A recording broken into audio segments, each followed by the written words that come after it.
Sa ngalan sa Amahan, sa Anak ug sa Espiritu Santo. Amen. Maigsoon, kumusta? Kini si Brad Clive Kalimutan sa Confraternity of the New Apologetics. Makig-uban kaninyo o sa kini kakahugpungan nga ilalom sa Securities and Exchange Commission inmusab sa Catholic Bishops Conference of the Philippines pinaagi sa Episcopal Commission on the Biblical Apostolate. Og nining tungura ang atong hisgutan mao kining mahitungod sa purgatorio agi o paghatag clarification tubag sa usa sa atong mga igsuon nga mahiligon usab sa pagbasa sa Biblia o para kaniya walay purgatorio. Apan ang atong tuyo nini dili ingon nga doon na kita gihimo nga kaaway kundi usa kini ka inigsuon makaigsuonan nga pagtubag pinaagi sa gugma kay tinguha nato nga ginumahimaya at the same time masinati ang iyang paghigugma. Usa sa mga iyang matawag nato gihimo nga issue or allegations mahitungod niining kwarta diha sa purgatorio. Ani atong tan-awon makigsuonan no ang iyang presentation. Matud pa sa iyang basihan, 2 Maccabees 12:38 to 45, matud pa dinhi, he also took up a collection man by man to the amount of 2,000 drachmas of silver and sent it to Jerusalem to provide for a sin offering. Halad, yang interpretation, halad o salapi para mairis ang sala sa patay. So kung nato makigsunan, ang iyang interpretation, dili siya accurate kayo sa iyang gibasa nga text. Tungod kay ang text nagtudlo nga ang salapi nga ilang gi-provide para gamiton siya sa mga kalihukan, sa mga kinahanglanon alang sa gitawag nato nga prayer offering. Normal ni siya kakahitabo. Kay pag mahimo ta og prayer offering, mahimo ta og prayer service, prayer worship, kinahanglanon to ang mga materialis nga himuon ini. Muna nga manginhanglan ta og salapi. Dili kay ang salapi maoy makapawagtang sa sala or punishment sa purgatory or sa mga nangamatay. Dili kay bayaran nimo ang kaluwasan sa sagataw pinagi sa lapi. Ang text klaro kay nagtudlo nga ang salapi makigsuonan gihimo siya para gamiton sa mga kinahanglanon sa prayer offering. But the merit of the prayer offering ilang gidedicate alang niadtong mga nangamatay sa katarungan nga nagtuo sila nga sila kabadbaran or mapasaylo pa sa ilang mga sala o mga penalties. Now, kining gitawag ng makigsunan nga pag-dedicate sa imong gihimo nga prayer offering ngadto sa uban. Dili kini siya dautan. Dili kini matawag nato pagtulunan nga wala nagagikan sa atong Ginoo. Gani kung tan-awon nato no, kung tan-awon to pag-ayo ang gitudlo sa balang kasulatan. Sa basahon ni Job makiigsunan at makita diri sa Job chapter 1 verse 5 unsa gingon. And when the feast days had run their course, Job would send and sanctify them, and he would rise early in the morning and offer burnt offerings according to the number of them all. For Job said, "It may be that my children have sinned and cursed God in their hearts." That is what Job always did. Unsay giingon makigsunan ni Job no sa Hebrew gitawag siya og Yubi. Matud pa ni Job nga naghimo siya og burnt offering para sa iyang mga anak. So ang iyang gihimo nga sacrifice, ang iyang gihimo nga mga pag-ampo, gi-offer niya para sa iyang mga anak kay basin sila nakasala. Sa to pa dili day usa ka dautan nga maghimo ko og prayer offering, maghimo ko og sacrifices para pod ngadto sa uban. Napay lain nga bersikulo sa Biblia makigsunan atong ipadayag kaninyo para nga mas masabtan nato pag-ayo kini nga bahin sa kasulatan ug sa pagtulunan sa simbahan sa pag-offer og prayer sacrifices alang sa mga kalag sa purgatorio. Diri sa Isaiah 58 verse 10, diyon diri, if you offer your food to the hungry and satisfy the needs of that afflicted, Then your light shall rise in the darkness, and your gloom be like the noonday. Unsa ingon? Kung maghimo daw tao pagtabang sa mga tawag nato gigutom nato ang maigsoon, dunay reward, dunay merit ihatag ang Ginoo kanato.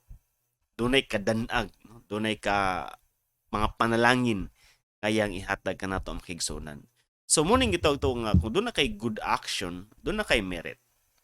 Kung doon na kay evil action, doon na kay punishment. So muna itong bantay, no? Ang almsgiving. Kaya kini mong almsgiving, gitulo sa simbahan, nga ang almsgiving, makatabang siya alang sa mga kalag nga nag-anto sa purgatorio. Pero una itong gitanaw diri, no? Unang punto diri, ang almsgiving, doon ay merit ihatag ang Ginoo sumala sa ipamulong ni Propeta Isaias. Now, parayon na ito makisunan. Lain pang bersikulo mahitungod niini.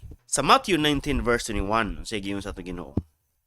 Jesus said to him, "If you wish to be perfect, go, sell your possessions, and give the money to the poor, and you will have treasure in heaven. Then come, follow me." Sa iyo Jesus Christ, if you wish to be perfect, give your money to the poor, and then your treasure will be in heaven. So makita na to diya ang merit. Ya kung mutabang ka sa mga kabos, no? Pag na to ha, kung mutabang ka sa mga kabos, then doon na kay bahandi dito sa gingharian sa langit. So makita to makaigsunan ang first, ang mga passages nga itong gibasa, nga atong good action sa paghimog almsgiving, pagtabang sa mga kabos. Doon na siya merito nga atong madawat langit nun nga merito. Now, dugang panini nga bersikulo makigsunan alang kaninyo aniya. Gingon diri sa 1 Peter chapter 2 verse 21. For to this you have been called, because Christ also suffered for you, leaving you an example so that you should follow in his steps. Makita nato makigsunan nga ningon si San Pedro nga aton himuon nga example nga model. Si Christ nag-suffer para sa ato. So therefore, makita nato nga we could also suffer for others. We could also suffer for others in giving alms to the poor. Kini magong paghatag sa lapi, no? Naghatag sa lapi gigamit alang sa mga pag-ampo, kalihukan sa mga pag-ampo. Naghatag sa lapi alang sa mga kabos. Now, pwede ngang tao naghatag sa lapi sobra kaayo sa iyang kwarta. So makatawag na to nga murag wala siguro merit ni kay sobra raman. Pwede pod nga ang tao although naghatag siya sa lapi but out of strong love ngadto sa Ginoo. Although matawag na to nga siguro dagan-dagan sa kwarta, but naay intensity of love within sa ka tao nga naghatag sa lapi ngadto sa mga nanginhanglan, no? Like Zacchaeus, we can say that nga naghatag sa lapi out of love o makita nato ang maayo nga pagtagad sa atong Ginoong Kristo kaniya. Apan doon na po yung mga tao nga naghatag og salapi nga muna-muna pod sa ginhawa para lang yun sila makahatag makaigsunan, and it becomes sacrificial. Dili tungod sa salapi mismo. But imagine the person nga it is very painful na saya but naghatag pagyapon siya. Nakita nato diya ang sacrificial mood sa iyang kasing-kasing. Mao ni ang example sa byuda. Gidayeg sa Ginoo kay ang byuda manggo dili ni sila gadawaton man trabaho kay dili ni sila citizen nga mga tawo makigsunan. Ang byuda luoy kayo kung walay motabang kaniya. Nganuman wala na siya bana nga may represent kaniya. Apan ang byuda no Mark 12:41 makigsunan. Nihatag. It was a sacrificial form o kato gidayeg sa atong Ginoo makigsunan. Sa ato pa kini paghatag in a sacrificial form na kay merit sa kagalingon, but at the same time taking Christ as an example, pwede po din nimo sa himuon nga sakripisyo para pod sa uban. Dugang nato nga pagpadayag ni makigsunan nga bersikulo sa Biblia. Unsa may giingon sa Matthew 22 verse 39. Okay? Muna ang kasuguan sa atong Ginoo. The second commandment, greatest commandment, is like it. You shall love your neighbor as yourself. Okay? Love your neighbor as yourself. So if you do almsgiving, if you offer sacrificial things, para nga doon na kay merit sa imong kaugalingon magigsunan, langit nun nga merit, Because you love yourself, you can also offer this to your neighbor because you have to love yourself and love your neighbor the same as you love yourself. Diri magsugod nga makita nato nga ang imo day mga sakripisyo. Pwede nga mga sakripisyo diha sa pag-ampo, nagsakripisyo kay kanihatag ang kwarta, dili ang kwarta mo'y makabayad. But ang essence sa pag-sacrifice, imong gi-offer ngadto sa uban sama sa kalag sa mga sa purgatorio, pwede siya. Because you love your neighbor the same as you love yourself. Nga ang merit nga imong ma-receive sa imong kaugalingon, imo po day ma-share, ma-dedicate ngadto pod sa uban makigsuonan. So may ni San Pablo sa Colossians 1 verse 24. Diyo San Pablo, I am now rejoicing in my sufferings for your sake. Unsa yun ni San Pablo makigsuonan? Nagsadya ako ug ako nag-anto suffering, nahimo sa suffering for the sake of others. Loving others the same as loving oneself for the sake of God's love. Makita nato makigsuonan nga God is love ug atong higugmaon ng Ginoo ug higugmaon nato ang atong isig nga tawo in the name and for the sake of that love of God, and then the sacrifices nga atong ginahimo like sufferings and uban pa atong gihimo kini to glorify and to love the Lord, but at the same time we love also our neighbor, that the merit of our sacrifices and sufferings mapaingon usab unta sa atong isig katawo. Kung atong isig katawo wala naglimit sa mga buhi, pwede po sila sa mga patay makigsuonan. So mo ni ang esensya nganong ang simbahan niingon nga atong mga sakripisyo, ang atong almsgiving pwede na to ma-dedicate ngadto sa mga kalag sa purgatorio. Dili tungod kay ang kwarta, atong ipaklaro, dili tungod kay ang kwarta mao ay makabayad sa ilang mga sala. Kundi ang sacrificial nga part diha sa paghatag sa usa ka tawo kwarta, kay pwede siya mohatag og kwarta in a sacrificial mode sama sa usa ka byuda makigsuonan ug kana ang ginatan-aw sa atong Ginoo. Pero kung maghatag og kwarta for the sake lang nga nay kwarta, ay imong kasing-kasing nakakita Ginoo. So dili po ta makahukom nga kana siya naghatag sa kwarta wa gini nada. Kana siya tinuod gini iya. Dili man kita makatan-aw sa kasing-kasing sa tao. Ang Ginoo ra man. Pero klaro sa ato nga naday tao na maghatag sa kwarta and then kana siya nga part sacrificial kay sa iyang makigsuonan. O kanang sacrificial nga part pwede niya i-dedicate ngadto sa uban. Pero kung magpamisa ka sa kalag nga walay kwarta diha sa imong sobre, atong ipaklaro nga basahon gyapon kana sa pari.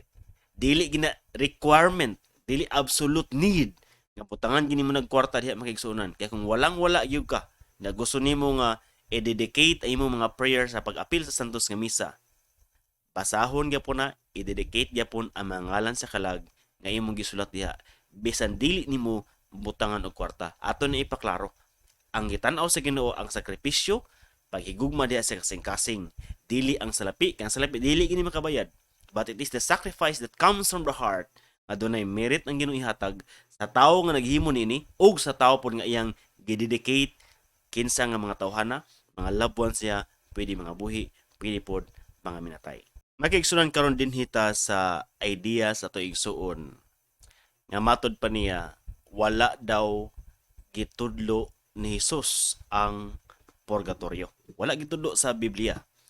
Kung tanawon doon na to ang Biblia makigsunan, matod pa din ni Jesus talk about hell 60 verses, heaven 192 verses, purgatory never. Now, kini magong term nga purgatory makigsunan. This is the term of the church. Ang simbahan mo nag-formulate sa term to signify the truth coming from the scripture and of course from the sacred tradition.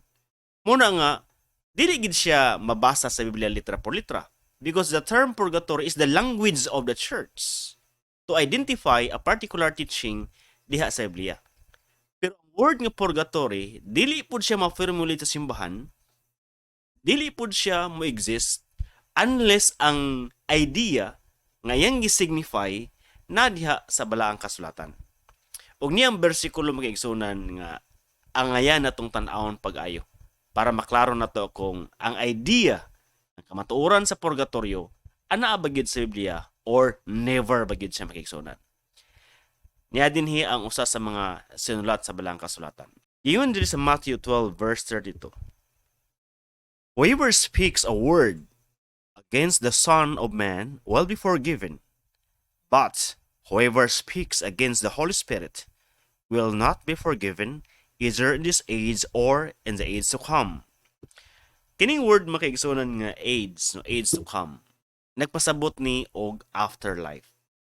Now, makita nato nga dunay forgiveness o na dunay different levels of sin. Kaya usa siyang na-mention nga pareha raw tanang sala. Nay sala nga mapasaylo, nay sala nga walay kapasayloan. Ang sala sa anak sa tao mapasaylo, ang sala batok sa Espiritu Santo dili mapasaylo. Dapat lahi sila level, lahi sila degree. Ang sala sa anak sa tao, batok sa anak sa tao mapasaylo. Pero na may sumpay din ng statement. In this world, in this age, and in the age to come. Nining panahon nga buhi pa ta, o panahon sa gitawag age to come or afterlife. Sa ato pa di ay, afterlife nga doon na pa'y pagpasaylo. But of course, kung ang imong sala sin against the Holy Spirit, dili siya nga pasaylo. Kining kahimtang makigsuunan. Kining kahimtang. Afterlife, in the age to come, na doon na pa'y kapasayloan, mao ni ang gitawag simbahan og purgatorio. Purgatorio, from the word purga and tori, to cleanse, purgari, to cleanse. Ang tori is state or place. Nga diya ang cleansing. When you say cleansing, na diya ang forgiving, act of forgiveness, ihatag sa Ginoo in this age to come or in the afterlife. Makita nato sa mga bersikulo that in the age to come or in the afterlife, doon na pa'y pagpasaylo or therefore, doon ay purgatorio. Lain pa nga bersikulo makigsuunan atong i-present nga na kaninyo. Kaya nindot nino, this is very interesting kayo nga bersikulo. Doon kay si Saint Matthew manggod, ang iya ginang mga line, iya mga narratives, doon na ginay gitawag eschatological tone. Nagtudlo sa mga butang afterlife or gitawag ning eschatology o end of things, mga pagtulunan ni ng mga butanga. Niya diri makigsunan sa Matthew 5:26, ang saying diri, truly I tell you, you will never get out until you have paid the last penny. Dili ka makagawas. Gitawag ni sa mga Visayan translation og bilangguan, unless imong kabayran the last penny. Ang pangutana, kung kini siya nga bilangguan pagigsuunan diri pa sa kalibutan, naabay bilangguan diri sa kalibutan nga imong mabayran ang hangtod pinakagamay nga tuldok sa imong salaod na himo? Wala. Kung mangawat ka, mapriso ka, imong bayran kadto lang imong pagkakawatan. Pero ang uban nimong mga sala, wala nimong hibayri. But this time si Matthew nag-mention sa gilitok sa itong Ginoo nga makagawas lang ka niini hangtod kabayran nimong pinakagamay ni mga sala. It refers to the afterlife makigsunan. O kana sa makigsunan, ang dapit nga doon na pa'y pagpasaylo, nga dili ka makagawas na kaya nasa purgatorio manggod, dili na maingon nga maimpyerno ka. Ang nasa purgatorio, sigurado ka nga malangit makigsunan. Apan bayran nimo hangtod ang pinakagamay nga tuldok sa imong sala. Ni-coincide siya diya sa Matthew 5:26 o mo nang simbahan gi-formulate kini nga termino purgatory as referred to ani nga mga bersikulo nga atong gipang basa. Kini na pod nga isyu makigsuonan. Isulti sa atong isuon. Ayaw na hunahunaa ang kaluwasan sa mga patay. Pag patay na daw, ayaw na hunahunaa ang kaluwasan. Well, kung ang namatay dili nimo loved one, dili ka mag-concern na pag-unahuna. Much more kung dili ikaw nagpalansang sa cross alang ni atong nangamatay, dili gyud ka baghunahuna alang sa ilang kaluwasan. Pero ato Ginoo kay siya ang nag-create sa ato, nahigugma sa ato, nagpakamatay sa ato, concern siya sa kaluwasan niadto mga nangamatay na. Tanan nato ang bersikulo makigsuon nga atong i-quote. Sa 1 Peter chapter 3 verse 19 to 20. Unsay gingon? Sa dihang namatay ang atong Ginoong si Kristo, unsay nahitabo? No, kay namatay siya, nabanhaw siya katulog adlaw. Matod pa din in which also he went and made a proclamation to the spirits in prison, who in former times did not obey, when God waited patiently in the days of Noah during the building of the ark, in which a few, that is 8 lives, were saved through water. Unsay nahitabo sa Ginoong Kristo? He went and made a proclamation to the spirits in prison, kato mga tao nga nag-disobey, kato mga kalag nga ni-disobey panahon ni Noah, mga patay na, gibisitahan sa atong Ginoong Kristo. Buot pasabot nga atong Ginoo, concerned siya. Concerned siya sa kaluwasan bisan atong mga nangamatay na. Hinaot nga maklaro ni siya pag-ayo nga punto makigsunan. Kay kita makatoliko, ni sunod usab niini. Concerned pud ta sa atong mga loved ones nga nangamatay because of love and because God loves them. Now, lain nga punto makigsunan nga giri sa atong igsuon. Matod pa niya nga paid na daw tanan. No? Nigamit sa term nga Grego, titilistahe. It is paid. It is finished. Paid na. So, kaya na paid naman tanan, wala na daw naon, no? Mura og mulahos siya sa idea nga license to sin. Kapag makasala ka, why problema? Lord, sorry, paid na. Ewan na. Mao ba ni ang pagtulunan sa Biblia? Tanaw na ito pag-ay makiksunan. Na bersikulo atong i-present kaninyo. Sa 1 John chapter 1 verse 10, giyon diri, if we say that we have not sinned, we make him a liar, and his word is not in us. Sa ato pa ay, gipaid na ni Kristo, gibayaran na ni Kristo, but remember na hitabo, ang tao, nagpabilin siya nga gahimog sala. Kung maingon ka nga, wa mo ko'y sala, mapugos tag yun na, no? Kanang, yun na ang style, kanang mo deny bitaw, nga wa mo ko'y sala. You made God a liar. Imo siyang gihimong bakakon. Muna nga dunay ginagmay nga mga sala, kitawag vinyales, nga you do not lose your friendship with the Lord, but ang uban, humansa sila na bunyagan, nakasala og dagko, bugat, og makalilisang nga sala makigsunan. Unsa iyon ni San Pablo mahitungod nini. Sa Hebrews chapter 6 verse 4, nayon si St. Paul, for it is impossible to restore again to repentance those who have once been enlightened and have tasted the heavenly gift and have shared in the Holy Spirit and have tasted the good word of God and the powers of the age to come, and then have fallen away since they are crucifying again the Son of God. Unsa ingon makigsunan? Dunay mga tao nga paid nun ta sila. By virtue of our baptism, we receive the grace of salvation. Pasaylo ato mga sala, pasaylo ang mga punishment sa mga sala. Apan, dunay mga tao nga bisan tuod, nahitabo kani kanila ang nindot nga gihimo sa Ginoo, ni-relapse, nakasalag otro, di ilang ginagmay, dagko pa nga mga sala makigsuonan. So although we are paid, but we remain a sinner, and because of our free will, nakahimo pa ta og dagko nga mga sala. Na unsa may advice ni St. John mahitungod niini?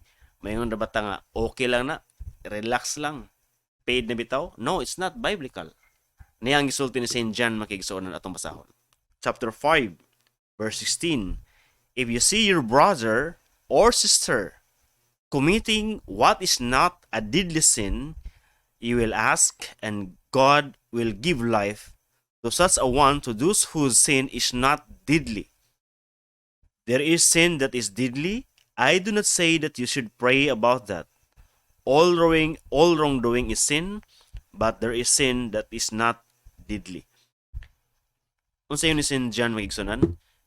Kung makita nimo imong igsuon, brother or sister, so pa kay brother man, gitawag man ni St. John og brother, kauban ni sa community. Baptized person ni, kay brother man sila og sister. Nga wala sila nakasala og deadly, mortem or mortal sin, unsay giingon, ato silang i-pray. Now, another level of interpretation, possible ni sila nga nag-refer pod sa mga patay. Kung buhi pa ni sila, imo igsuon nakasala gamay, buhi pa, you have to rebuke him. Mo siyang bandungon para maghinulsol siya. Pero ang giyon ni St. John diri, wala silang i-rebuke. Mean to say, i-pray sila. Ngano i-pray man? Nagpasabot ba nga wala na chance nga i-rebuke sila? Kung wala na chance nga i-rebuke sila, tungod kay patay na sila makaigsuonan. I-pray na to sila. Pero kadtong nakasalag mortal sin nga klaro na gyud ingon sin diyan ayo na to i-pray. Pero kadtong maigsoon nga nakasalag gagmay, ginagmay nga mga sala, ato silang i-pray so that God, klaro God will give them life. Hatagan sila sa Ginoo og kinabuhi mga kaigsuonan. Sa ato pang although it is paid by God, ibayran na ni Kristo, apan naay ni relapse makaigsuonan og ni relapse sila nihimog gagmay dagko nga sala, ang nakahimog dagko kay nga sala nga matawag daw pang impyerno gyud nga level, ayaw na tayo pray. Pero kato mga ginagmay nga mga sala nga nahimo, ato pa silang i-pray. And this is very biblical. Pero ang merit sa atong paghatag almsgiving, ang merit sa atong paghimog sacrifices, merit sa atong paghimog mga prayers, dili ni separate sa cross ni Kristo. Kining tanan gikan sa cross ni Kristo makigsunan nga atong gihangyo, atong ma-receive o ma-dedicate usab nato ngadto sa uban, still coming from the Lord Jesus Christ. Laing statement sa tong igsoon. Ningon sa dinhi magigsuonan, matud pa niya. Nisupak sa tibuok katudluan sa Biblia. Pag-ampo, no? Pag-ampo alang sa mga kalag sa purgatorio. Yang gi-quote anis si Lazarus o si Abraham o katong ang dato, ningon ang dato, amahan kaluyin taon ako og ipadala si Lazaro diri aron itunlob ang iyang tudlo sa tubig og pabugnawan ang akong dila kay nagantos ako pag-ayo nining kainit sa kalayo. Luke 16:24. Gitawag niya og mga pagsupak daw sa gitawag nato makigsoon nga purgatorio. Unya matud pa dinhi, ningon pa daw ang dato makigsunan sa verse 25, kung mao kana amahan hangyoon ko ikaw nga imo untang ipadala si Lazaro ngadto sa amo. Kay aduna may 5 ka igsoong lalaki. Kay aduna ako'y 5 ka igsoong lalaki. Patuwa siya aron kapasipad-an sila aron dili mahianhi nanindapit sa kasakitan. Nihimo pa siya og euphemism makaigsunan nga matud pa niya ang dato daw, ang patay daw mo'y niampo alang sa mga buhi. Now, kini siya nga gitawag na to makigsuonan nga passage. Ang uban interpretation na ini, dili siya Gehenna. Ang gimension man gud sa Greek is Hades, and Hades simply means suffering. It is hell, but simply suffering. Ang Gehenna katong eternal fire. Ang mga tawo nga ibutang sa Gehenna makigsuonan, mo ni atong nasa tong mind nga impyerno nga way kalayo nga pagkapalong. Ang mabutang ani nga mga tawo sa Gehenna, mao kini mga tawo makigsuonan nga dili na kabalong magampo, dili kabalong maluoy, dili na mahimong concern pa ngadto sa uban. But look at the spirit of the rich person. Tanawa ang iyang mga kinaiya. Tanawa to pagaya ito i-contrast. Diri sa Luke makigsuonan, no? At ni present kaninyo among sita sa Biblia. Luke 13 verse 28. There will be weeping and gnashing of teeth when you see Abraham. Katong mga naa sa impyerno, magkagut sila sa ilang mga ngipon, inig makita nila si Abraham. O grabe ilang mga paghilak makigsuunan. Kung ang dato na siya sa Gehenna, nagkagut ba siya sa iyang ngipon?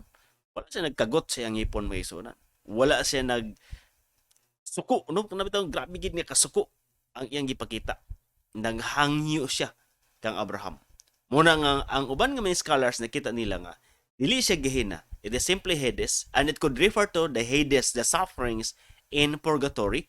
Tungod kay ang dato, concern pa man siya alang sa mga buhi. And the teaching of the Catholic Church, supported by mga saints nato, nga ang mga kalag sa purgatorio, pwede pod nga moampo alang sa mga buhi. Kay kining mga kalag sa purgatorio, blessed manggihapon sila. Kay dili man ni eternal punishment. Eventually, they will become saints in heaven. Muna nga ang dato makigsunan sa uban nga mga interpretation sa mga scholars, naa siya sa gitawag nga kahimtang sa purgatorio. Now, laing bersikulo makigsunan mahitungod sa purgatorio niya. 1 Corinthians 3:15, unsa may diri? If the work is burned up, the builder will suffer loss. The builder will be saved, but only as through fire. So muna makita nato nga passage nga strongly nagtudlo makigsuunan sa usa ka kahimtang nga i-purify ang tao aya pa isulod sa gingharian sa langit. Kay sa Revelation 21:27 di ka kasulod sa langit na kay sa kagamay nga sala. But na din giingon, masave siya. No? Masave siya makigsuunan. Kay dili kay perfect ang paghahimo. But through fire. Usay mo ang fire according to Iskathan atong unahon na diretso mura na dag impyerno. But God is also presenting himself as a fire of love like sa Pentecost Day. And in Zechariah 13 verse 9, ang fire is a cleansing fire makigsunan. And this time a person is being burned in the fire para siya makabaton sa kalwasan. O kini usa sa mga bersikulo ang gibasihan nganong simbahan ng formulit sa term nga purgatory nga dunay gid kahimtang nga ang tao iagi og punishment or purification ay siya dadon ngadto sa gingharian sa langit. Niya pa ilang argument sa itong igsoon makigsunan. Iyang gi-quote ang Hebrews chapter 10 verse 14. Unsa may gyud diri? Kay pinaagi sa usa lamang kapaghalad, iyang gihingpit perfected alang sa tanang kapanahonan sila nga gipinagbalaan. Hebrews 10 verse 4. So we are perfected daw in all times. Yes, wala na problema. We are perfected mean to say Christ died only once. But ang problema, kung saan to pag-receive sa gitawag nato nga grace of salvation offered and perfected by Christ on the cross, no? Kung saan to ni pag-receive makigsunan.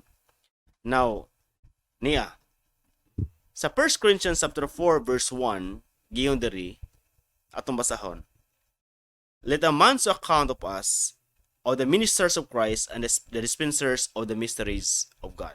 So makita na to sa versikulo magigsunan nga naay man gitawag ministers of the mysteries of God. Kanami kong word nga mystery comes from the word muin.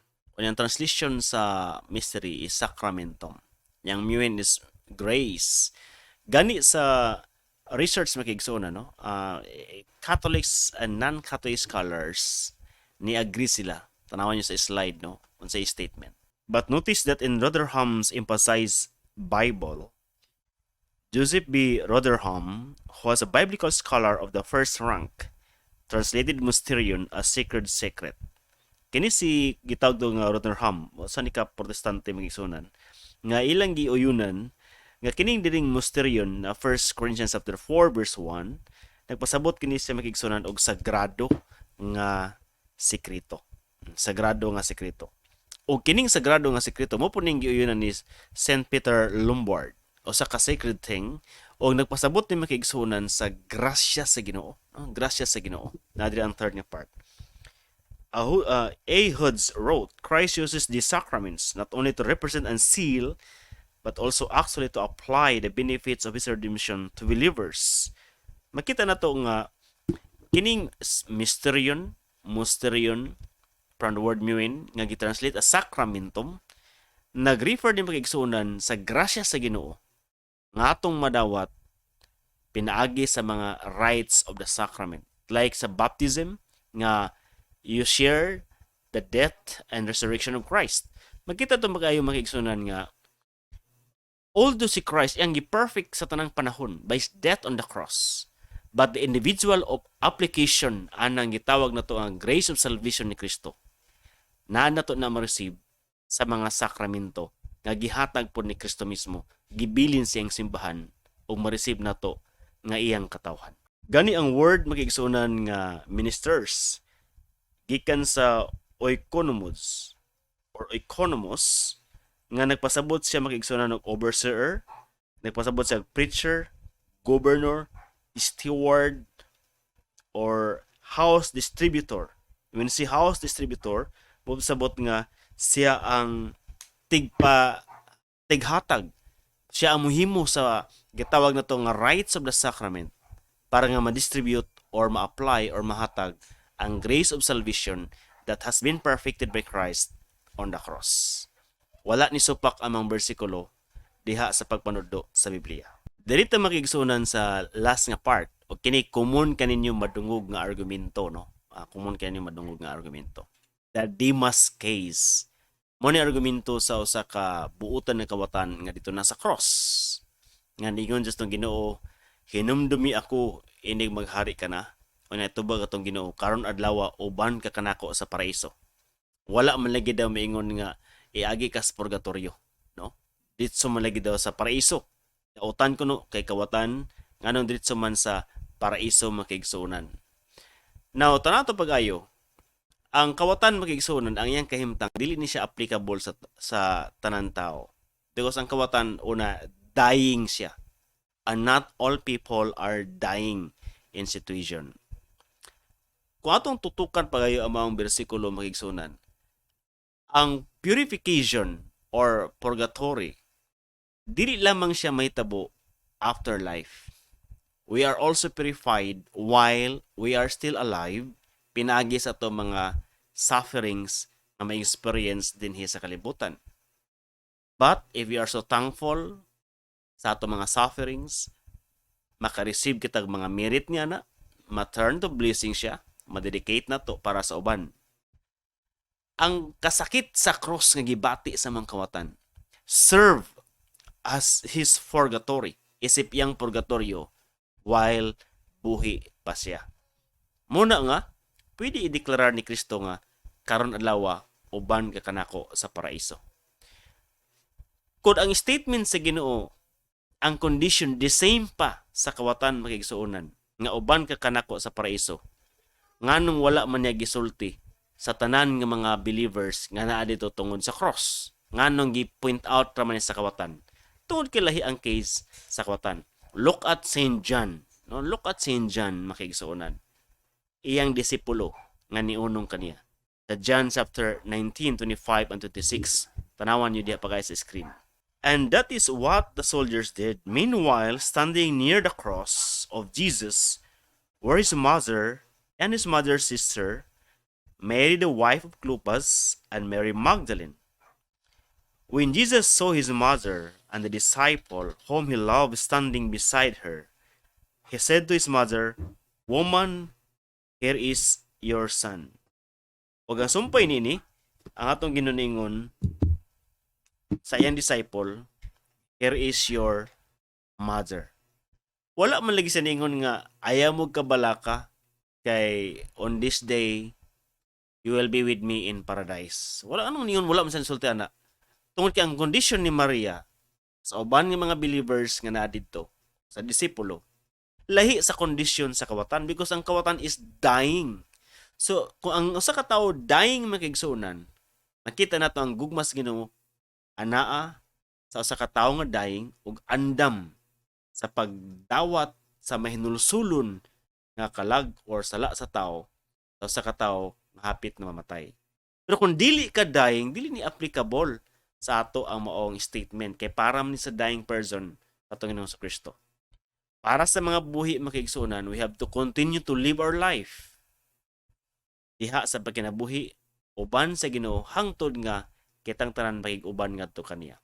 Therefore, ang kahimtang sa kawatan, ang Demas case, dili siya usa ka sitwasyon or idea nga moguba sa pagtulunan sa purgatorio. Magpabilin o magpabilin gidi ay nga anaa ang kahimtang, ang idea, ang kamatuoran sa gitudlo sa simbahan Katoliko nga mao ang purgatorio. Kung gusto mong mutabang aning atong prosada sa pagpasabot sa pagtulunan sa simbahan, pwede ninyo nga i-click ang like button, subscribe, o ingon man makaigsuonan, pag-share nini ngadto sa uban. Pamasin, uban sa grasas Ginoo, daghan ang matabangan o makabaton sa kaluwasan, pinaagi niini. Kini si Brad Clive Kalimutan moingon, daghang salamat sa inyong pagig-uban kanamo ug uban sab sa makauban sa Confraternity of the New Apologetics. Nautunta kita kanunay panalanginan sa atong Ginoo. Ngalan samahan sa Anak ug sa Espiritu Santo. Amen.